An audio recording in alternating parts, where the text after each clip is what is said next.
What's going down, y'all? What's going down? And we are back with another video. And before I get going in this video, y'all, I just want to share with everybody that the information and stuff that I'm showing y'all is what I'm actually doing right now, currently at the moment. And I got many events, but this one in particular involves an officer who took my Range Rover from the curtilage of my home. If y'all don't know what curtilage is, go back about a video or two, check it out. But anyway, so we got these officers in federal court. Now I'm doing this all by myself, y'all. I don't have an attorney. I don't have a bar card or anything of that nature. This is me all off the wrist by myself. And as y'all can see, this is me versus the officer. You see the date when it was filed. I'm getting all my, evidence and all the information I can that pertains to the matter. And I'm just sitting up here thinking like, okay, Peter J. Augustino has just filed an appearance, y'all. And this says, to the clerk of this court and all parties of record, I am admitted or otherwise authorized to practice in this court, and I appear in this case as counsel for defendants. Now y'all see this was dated September 30th, 2025. And I have another one too. So I'm guessing it's going to be two of these agents going against me. This is Stephanie L. Nemeth.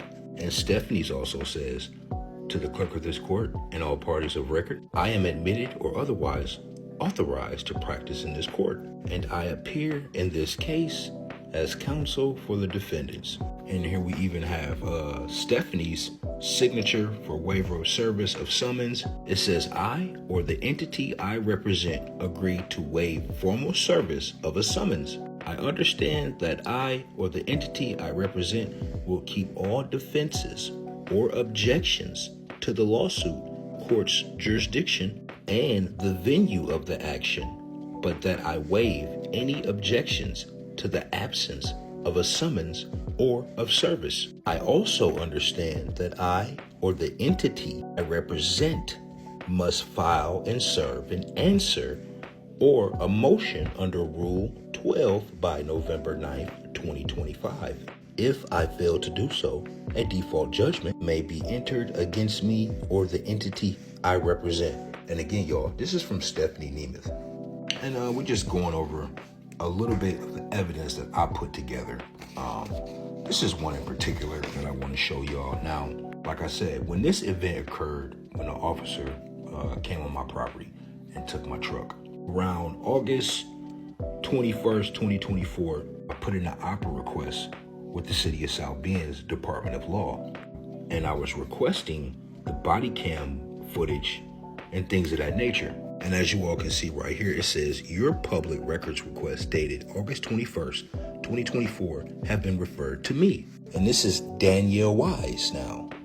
And as y'all can see, the date of the incident, 1/28/2023, dash cam footage, body worn camera footage. Now check this out. This says, due to the record retention schedule, the city follows in accordance with Indiana Code 5-15. It does not have any responsive records for dash cam or body cam worn camera footage for either request. Such footage is no longer retained, and therefore these records no longer exist. Now again, y'all, this is from the Department of Law saying that the body cam footage does not exist for the events that occurred on that day. And then I want to show y'all this right here, everybody. This is 18 U.S.C. Code 1519. Destruction, alteration, or falsification of records in federal investigations and bankruptcy. Whoever knowingly alters, destroys, mutilates, conceals, cover up, falsifies, or makes a false entry in any record, document, or tangible object with the intent to impede, obstruct, or influence the investigation or proper administration of any matter within the jurisdiction of any department or agency of the United States, or any case filed under Title 11, or in relation to or contemplation of any such matter or case shall be fined under this title, imprisoned not more than 20 years, or both. And now my next question is to Peter J. Augustino, Stephanie Neiman, or whoever is attempting to come and defend constitutional violations. How are you going to appear to defend constitutional violations and you are to uphold the Constitution?